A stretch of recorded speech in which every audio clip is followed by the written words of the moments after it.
मातु शरण हूँ आपकी, दो श्री और संतोष। संत जनन के चरण हित, खर्च होए मम कोस। माँ संतोषी संतोष दो, हो भटकन से दूर। तो सेवा में मन लगे, अहंकार हो चूर। जय माँ संतोषी। दोस्तों, आपके अपने चैनल राधे श्याम में आपका बहुत बहुत स्वागत है। तो दोस्तों, आज की वीडियो में हम सुनेंगे माता संतोषी की व्रत कथा और साथ ही जानेंगे संतोषी माता की पूजा विधि कि व्रत में हम पूजा कैसे करें। संपूर्ण जानकारी आपको इस वीडियो में मिलने वाली है, तो वीडियो को अंत तक जरूर देखिए। यदि वीडियो अच्छा लगा तो लाइक और शेयर भी जरूर करें, और यदि चैनल पर नए आए हैं तो चैनल को सब्सक्राइब करना भी बिल्कुल मत भूलिएगा। और दोस्तों, यही एकमात्र जरिया है जिससे मुझे पता चलता है कि आप लोगों को इस तरह की वीडियो अच्छी लगती है। तो वीडियो अच्छी लगे तो लाइक तो जरूर ही कीजिएगा। तो दोस्तों, संतोषी माता के पिता गणेश हैं, माता रिद्धि सिद्धि। धन धान्य सोना चांदी हीरा मोती मूंगा रत्नों से भरा परिवार। पिता गणपति की दुलार भरी कमाई, दरिद्रता दूर कलह का नाश, सुख शांति का प्रकाश, बालकों की फुलवारी। धंधे में मुनाफे की भारी कमाई, मन की मनोकामना पूर्ण, शोक विपत्ति चिंता सब दूर। संतोषी माता का लो नाम, जिससे बन जाए सारे काम। बोलो जय संतोषी माता की जय। इस व्रत को करने वाले कथा कहते व सुनते समय हाथ में गुड़ और भुने हुए चने रखें तथा सुनने वाले संतोषी माता की जय जयकार मुख से बोलते जाएं। कथा समाप्त होने पर हाथ का गुड़ चना गौ माता को खिलावें। कलश में रखा हुआ गुड़ चना सबको प्रसाद के रूप में बांट दें। कथा से पहले कलश को जल से भरें, उसके ऊपर गुड़ चने से भरा कटोरा रखें। कथा समाप्त और आरती करने के बाद कलश के जल को घर में सब जगहों पर छिड़के और बचा हुआ जल तुलसी की क्वारी में डाल दें। सवा आने का गुड़ चना लेकर माता का व्रत करें। सवा पैसे का गुड़ भी ले तो भी कोई आपत्ति नहीं।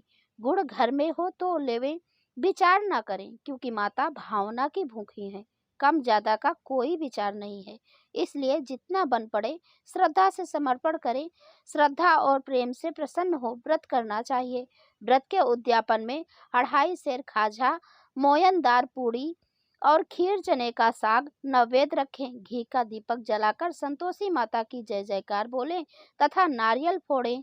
और इस दिन घर में कोई खटाई न खावे और न स्वयं खावे, न किसी दूसरे को खाने दें। कुटुंबी ना मिले तो ब्राह्मणों के, रिश्तेदारों के या पड़ोसियों के बालक बुलावें। उन्हें खटाई कोई वस्तु न दें तथा भोजन कराकर यथाशक्ति दक्षिणा देवें। नगद पैसे न दें तो कोई वस्तु दक्षिणा में दें। और व्रत करने वाला कथा सुने, प्रसाद ले और एक समय भोजन करे। इससे माता प्रसन्न होंगी, दुख दरिद्रता दूर होगी तथा मनोकामनाएं पूरी होंगी। तो दोस्तों, हमने पूजा विधि और उद्यापन विधि जान लिया है। अब हम कथा सुनते हैं। तो कथा इस प्रकार है। एक बुढ़िया थी और उसके 7 बेटे थे। 6 कमाने वाले थे, एक निकम्मा था। बुढ़िया माँ 6 पुत्रों की रसोई बनाती, भोजन कराती और पीछे से जो कुछ बचता तो 7वें को दे देती थी। परंतु 7वां पुत्र बड़ा भोला भाला था, मन में कुछ विचार न करता। एक दिन वह अपनी बहू से बोला, देखो मेरी माता का मुझ पर कितना प्रेम है। वह बोली, क्यों नहीं, सबका जूठा बचा हुआ तुमको खिलाती है। वह बोला, ऐसा नहीं हो सकता, मैं जब तक आंखों से ना देखूं मान नहीं सकता। बहू ने हंसकर कहा, देख लोगे तब तो मानोगे। कुछ दिन बाद बड़ा त्योहार आया। घर में 7 प्रकार के भोजन और चूरमा के लड्डू बने। वह परीक्षा लेने के लिए सिर दर्द का बहाना कर पतला कपड़ा सिर पर ओढ़कर रसोई घर में सो गया और कपड़े में से सब देखता रहा। 6 भाई भोजन करने आए। उसने देखा माँ ने उनके लिए सुंदर सुंदर आसन बिछाए, 7 प्रकार की रसोई परोसी। वह आग्रह करके जिमाती रही। वह देखता रहा। 6 भाई जब भोजन कर उठे तब माँ ने उनकी जूठी थालियों में से लड्डुओं के टुकड़े को उठाया और एक लड्डू बनाया। जूठन साफ कर बुढ़िया माँ ने पुकारा, उठ बेटा, 6 भाई भोजन कर गए, अब तू ही बाकी है, उठ भोजन कर ले। वह कहने लगा, माँ मुझे भोजन नहीं करना है, मैं परदेश जा रहा हूँ। माता ने कहा, कल जाना है तो आज ही जा। वह बोला, हाँ हाँ आज ही जा रहा हूँ। यह कहकर घर से निकल गया। चलते समय बहू की याद आई। वह गौशाला में कंडे थाप रही थी। जाकर बोला, हम जामे परदेस को, आवेंगे कुछ काल, तुम रहियो संतोष से, धर्म आपनो पाल। दो निशानी अपनी देख धरू मैं धीर, सुधी मत हमारी विसारियो, रखियो मन गंभीर। वह बोला, मेरे पास तो कुछ नहीं है, यह अंगूठी है, सो ले लो और अपनी कुछ निशानी मुझे दो। वह बोली, मेरे पास क्या है, यह गोबर भरा हाथ है। यह कहकर उसकी पीठ पर गोबर के हाथ की थाप मार दी और वह चल दिया। चलते चलते दूर देश में पहुंचा। वहां पर एक साहूकार की दुकान थी। वहां जाकर बोला, सेठ जी मुझे नौकरी पर रख लो। साहूकार को जरूरत थी। साहूकार ने कहा, काम देखकर दाम मिलेंगे। साहूकार की नौकरी मिली। वह सवेरे 7 बजे से 12 बजे रात्रि तक काम करने लगा। कुछ दिन में दुकान का लेन देन, हिसाब किताब, ग्राहकों को माल बेचना, सारा काम करने लगा। साहूकार के 7-8 नौकर और थे। वे सब चक्कर खाने लगे। यह बहुत होशियार बन गया है। सेठ ने भी काम देखा और 3 महीने में ही उसे मुनाफे का साझेदार बना लिया और 12 वर्ष में वह नामी सेठ बन गया और मालिक सारा कारोबार उस पर छोड़कर बाहर चला गया। इधर बहू पर क्या बीती सो सुनो। सास ससुर उसे दुख देने लगे। सारी गृहस्थी का काम कराकर उसे लकड़ी लेने जंगल में भेजते। इस बीच घर की रोटियों के आटे में जो भूसी निकलती, उसकी रोटी बनाकर रख दी जाती और फूटे नारियल की नरेली में पानी। इस तरह दिन बीतते रहे। एक दिन वह लकड़ी लेने जा रही थी कि रास्ते में बहुत सी स्त्रियां संतोषी माता का व्रत करती दिखाई दी। वहां पर खड़ी होकर कहने लगी, बहनों, यह तुम किस देवता का व्रत करती हो और इसके करने से क्या फल होता है? इस व्रत के करने की क्या विधि है? यदि तुम अपने इस व्रत का विधान मुझे समझाकर कहोगी तो मैं तुम्हारा बड़ा उपकार मानूंगी। तब उनमें से एक स्त्री बोली, सुनो, यह संतोषी माता का व्रत है। इसके करने से निर्धनता, दरिद्रता का नाश होता है, लक्ष्मी आती है, मन की चिंताएं दूर होती हैं, घर में सुख होने से मन को प्रसन्नता और शांति मिलती है, निपुत्री को पुत्र मिलता है, पति बाहर गया हो तो शीघ्र आ जाता है, कुंवारी कन्या को मनपसंद वर मिलता है, राजद्वार में बहुत दिनों से मुकदमा चलता हो तो समाप्त हो जाता है, कलह क्लेश की निवृत्ति हो, सुख शांति हो, घर में धन जमा हो, पैसा जायदाद का लाभ होता है तथा और भी मन में जो कुछ कामना हो सब इस संतोषी माता की कृपा से पूरी हो जाती है, इसमें संदेह नहीं। वह पूछने लगी, यह व्रत कैसे किया जाए, यह भी बताओ तो बड़ी कृपा होगी।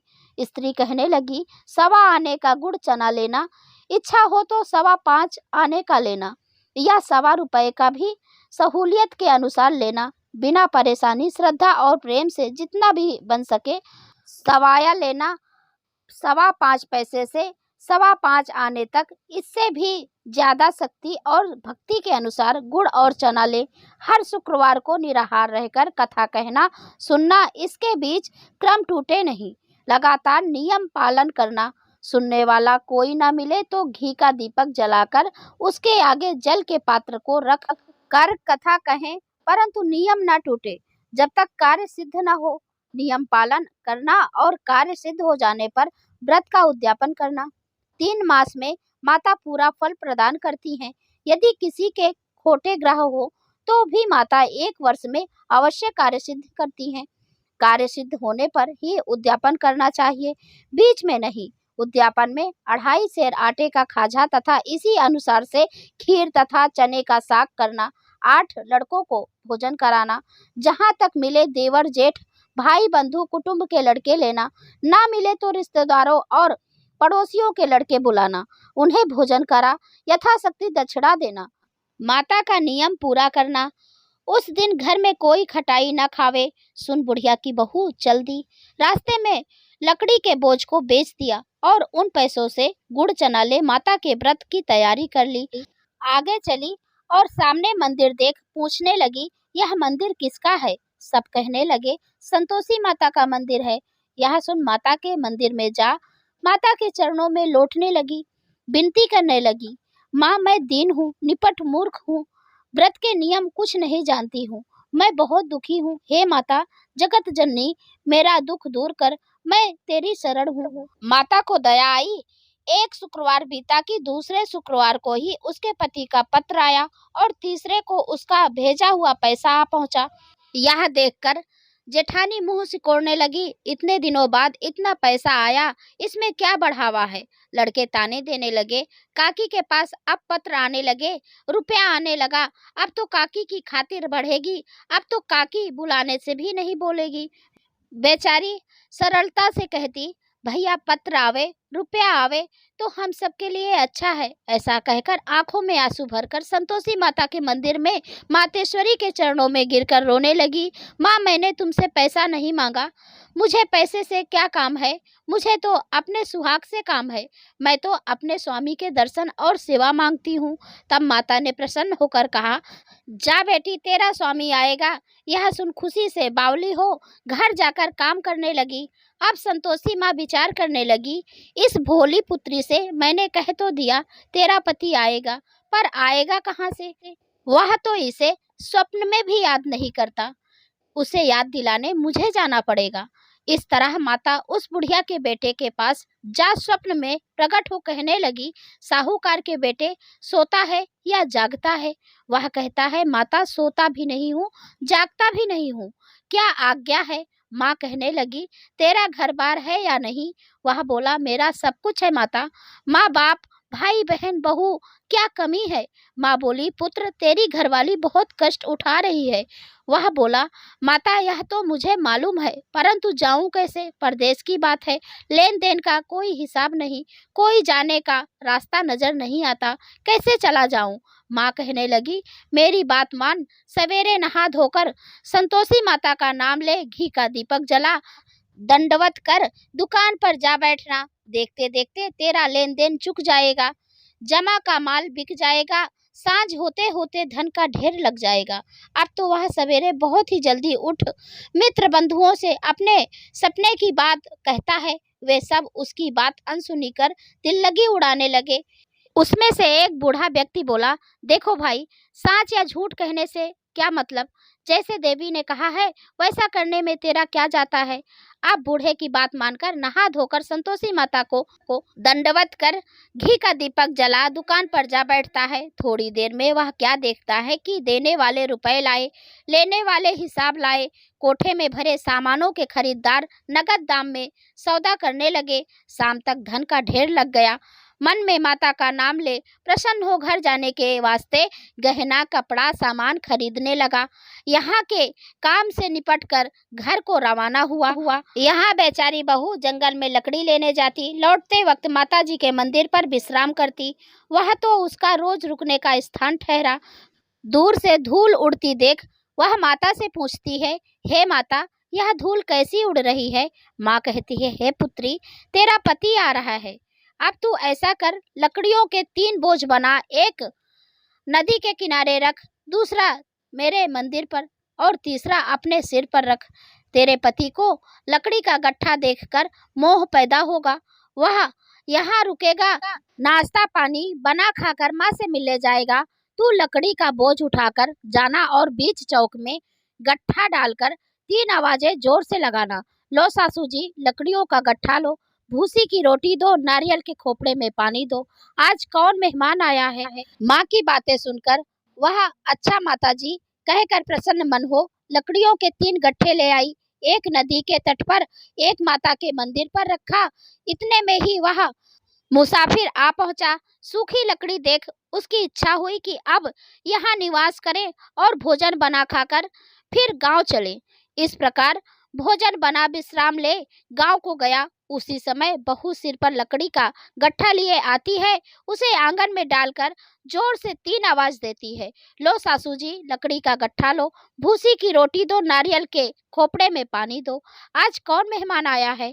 यह सुनकर उसकी सास अपने दिए हुए कष्टों को भुलाने हेतु कहती है, बहू ऐसा क्यों कहती हो, तेरा मालिक ही तो आया है, आ बैठ, मीठा भात खाकर कपड़े गहने पहन। इतने में आवाज सुनकर उसका स्वामी बाहर आता है और अंगूठी देख व्याकुल हो जाता है। माँ से पूछता है, यह कौन है। माँ कहती है, बेटा यह तेरी बहू है, आज 12 वर्ष हो गए जब से तू गया है तब से सारे गांव में जानवर की तरह भटकती फिरती है, काम काज घर का कुछ करती नहीं, चार समय आकर खा जाती है। अब तुझे देखकर भूसी की रोटी और नारियल के खोपड़े में पानी मांगती है।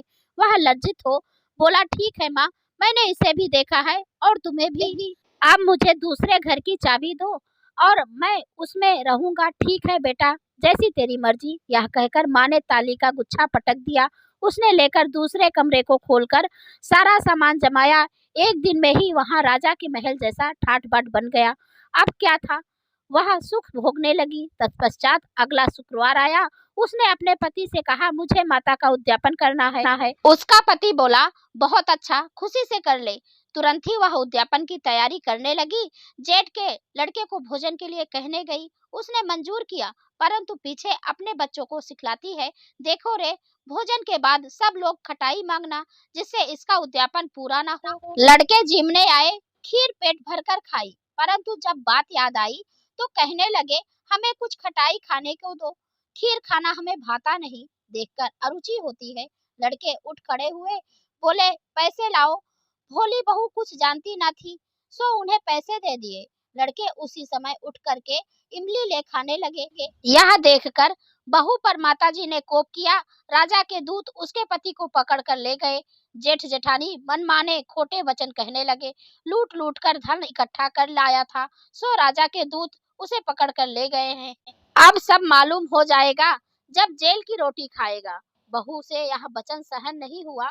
रोती रोती माता के मंदिर में गई और कहने लगी, माता, तुमने यह क्या किया? हंसाकर क्यों रुलाने लगी? माता बोली, पुत्री, तूने उद्यापन करके मेरा व्रत भंग किया है, इतनी जल्दी सब बातें भुला दी। वह कहने लगी, माता, भूली तो नहीं हूँ, ना कुछ अपराध किया है, मुझे तो लड़कों ने भूल में डाल दिया है, मैंने भूल से उन्हें पैसे दे दिए, मुझे क्षमा करो माँ, मुझे क्षमा करो। माँ बोली, ऐसी भी भूल होती है। वह बोली, मुझे माफ कर दो, मैं फिर तुम्हारा उद्यापन करूंगी। माँ बोली, अब भूल मत करना। वह बोली, अब भूल नहीं होगी। अब बताओ वे कैसे आवेंगे? माँ बोली, पुत्री, जा, तेरा मालिक तुझे रास्ते में ही आता मिलेगा। वह निकली, रास्ते में पति आता मिला। उसने पूछा, तुम कहाँ गए थे?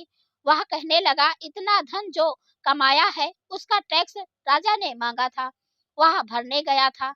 वह प्रसन्न हो बोली, भला हुआ, अब घर चलो। कुछ दिन बाद फिर शुक्रवार आया। वह बोली, मुझे माता का उद्यापन करना है। पति ने कहा, करो। वह फिर जेठानी के लड़कों से भोजन को कहने लगी। जेठानी ने एक दो बातें सुनाई और लड़कों को सिखा दिया कि तुम लोग पहले ही खटाई मांगना। लड़के खाना खाने से पहले ही कहने लगे, हमें खीर खाना नहीं भाता, जी बिगड़ता है, कुछ खटाई खाने को दो। बहू बोली, खटाई खाने को नहीं मिलेगी, खाना हो तो खाओ। तो यह कहकर ब्राह्मणों के लड़के लाकर भोजन कराने लगी।